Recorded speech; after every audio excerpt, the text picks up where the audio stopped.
Get themselves in, not just one lap, but hopefully all 20 clear to the finish. Top 4 clear to break out in front as we are back underway for the first official lap. 3 wide mid-pack behind them. Donald was able to lead that foursome through turn number 1. Everybody jockeying for position behind them in that second group off 2. As we start to go double wide amongst the front 4 now for the race lead, with 2 karts working their way down through on the inside, perhaps going to kick Arnold back to what could be 4th. As we got another car way wide there out of turn 4. And it's Tyler Perry who leads lap 1. Tyler Perry takes the opening circuit here at Ace tonight.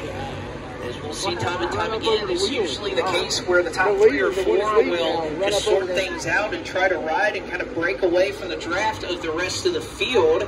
But yet there is still more jockeying for position behind them, and it's John Ottaway now who takes control of the top spot. McNeil in second, Tyler Perry in third, Tony Arnold kind of in that 4-kart breakaway up at the front of the field, and the rest of the field, Lee Ottaway, Scott Lassiter, they're not too far behind as that second pack starting to reel them in a little bit. Yeah, the driver was leading that second group there in about the 5th position. Lee Ottaway was about a second and a half behind the front 4, now able to close up about a half-second a lap ago. Nobody really pushing Lee there. He was riding solo in the 5th spot, while John Ottaway and Enoch McNeil continued to hold down the top 2.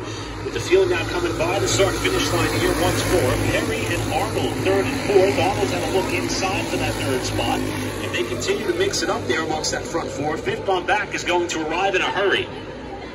And they are, as you can see, kind of a 2-kart breakaway at the front of the field with Ottaway and McNeil kind of almost working in tandem to try to get away from the 3rd and 4th chasers, Tyler Perry and Tony Arnold. 14 laps to go, 6 circuits already completed as they compete around here, complete laps pretty quickly. You think these champ karts running 20 seconds around this famous 4/10 mile. They're turning some pretty crazy speeds at this racetrack. And despite the collaboration amongst the front 2, is now a front 7 as they fan out 3 wide down to turn number 1.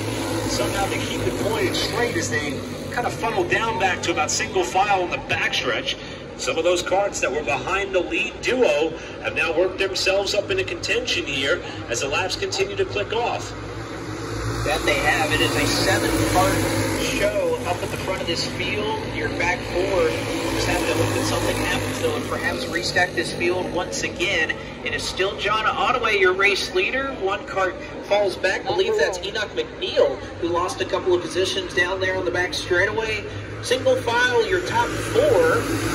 And you're the top 7 once again down the front stretch. Now it is an Ottaway 1-2 as John Ottaway leads. Lee Ottaway up to 2nd, made that move from 4th.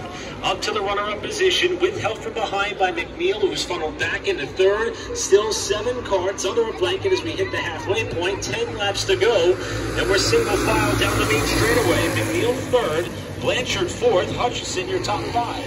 Again, this is one of those parts of the race that even though we are only halfway through the jockey and the gamesmanship, where exactly you want to line up by the time you get to the end of this race comes into play. Do you want to be in 2nd? Do you want to be in 3rd? At the opening night a couple of weeks ago, it was the race leader on the white flag that actually ended up going to victory lane. Not something we've seen often in a lot of these champ car races at Ace, but again, this is why every race is dynamic, every race is unique.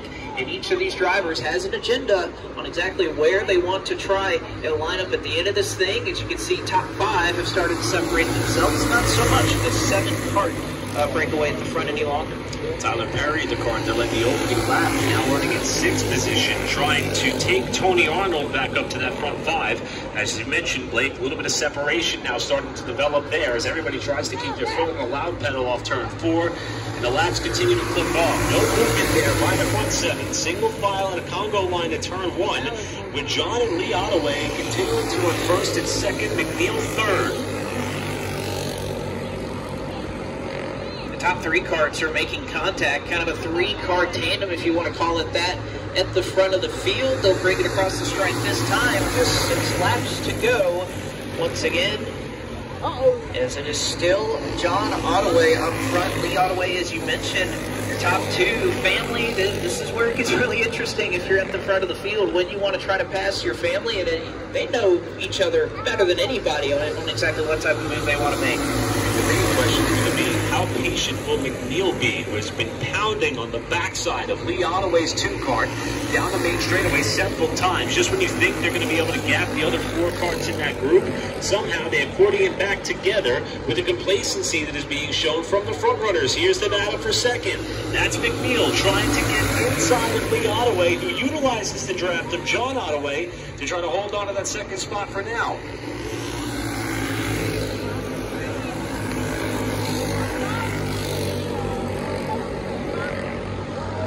Things starting to tighten up a little bit here as they come on the main straightaway 3 wide in the back half of the field, almost contacting the end of the front straightaway. It's still John Ottaway out in front. Next time through, it'll be 2 laps to go.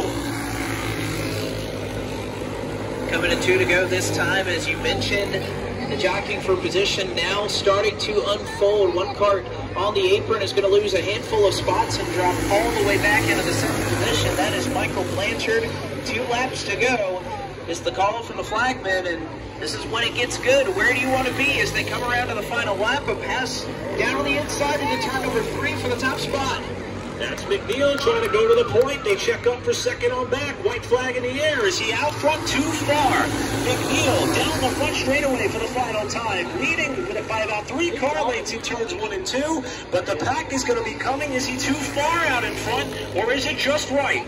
I'm not sure. They're side by side behind them. That is going to help McNeil off of turn 4. It looks like his lead is going to be enough. Enoch McNeil is your winner here in the second round of Champ Car Today Speedway 2023 for the second time, and I would say probably the second time in as many races as long as I've been calling them that the leader at the white flag ends up winning the race.